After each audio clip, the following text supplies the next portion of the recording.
Siz uy sotib olayotganda xato qilmaslikni xohlaysizmi? Unda bu 3 ta oltin qoidani eslab qoling.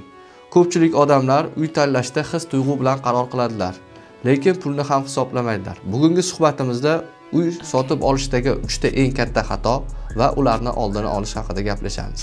Odamlar qiladigan birinchi xato. Ko'pchilik mijozlar chiroyli remontni ko'rib, darhol shoshib qaror qiladilar. Lekin savol: hududi qanday? Atrof infratuzilma bormi? Qayta sotganda narx oshadimi? Bularni o'ylab ko'rishmaydi. Masalan, Toshkent markaziga yaqin joydagi oddiy uy uzoq hududdagi hashamatli uydan qimmat turadi. Sababi bu albatta joylashuv.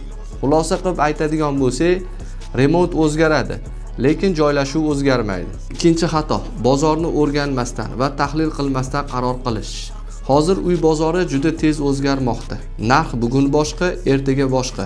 Ko'pchilik bu uy qimmat ekan yoki arzon ekan, tez olaman deb shoshib qaror qiladi. Aslida professional yondashuv va aniq reja bilan harakat qilish kerak. Birinchi navbatda hududdagi o'rtacha narxni bilish, ikkinchi navbatda 3 oydan 6 oygacha bo'lgan o'sishni ko'rish. Uchinchi navbatda sotuvchi bilan muzokara qilish.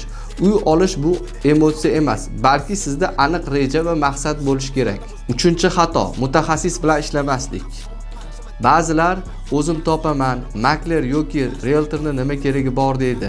Lekin tajribali mutaxassis birinchi navbatda narxni tushiradi, huquqiy tekshiruv qiladi, siz ko'rmayotgan muammolarni ko'radi, vaqtingizni tejaydi. Ayniqsa, bu siz kabi sotuvchilar uchun ishonch eng katta kapital hisoblanadi. Yakuniy fikr: uy oddiy xarid emas, bu investitsiya, bu kelajak, bu xavfsizlik. Agar siz uy sotish yoki sotib olish haqida o'ylayotgan bo'lsangiz, shoshilmang. Aniq reja va maqsad bilan harakat qiling. Agar sizga shu kabi uy-joy bo'yicha foydali maslahatlar kerak bo'lsa, sahifamga obuna bo'ling, kommentariyamda o'z savollaringizni qoldiring. Keyingi suhbatimizda birma-bir javob berib o'taman.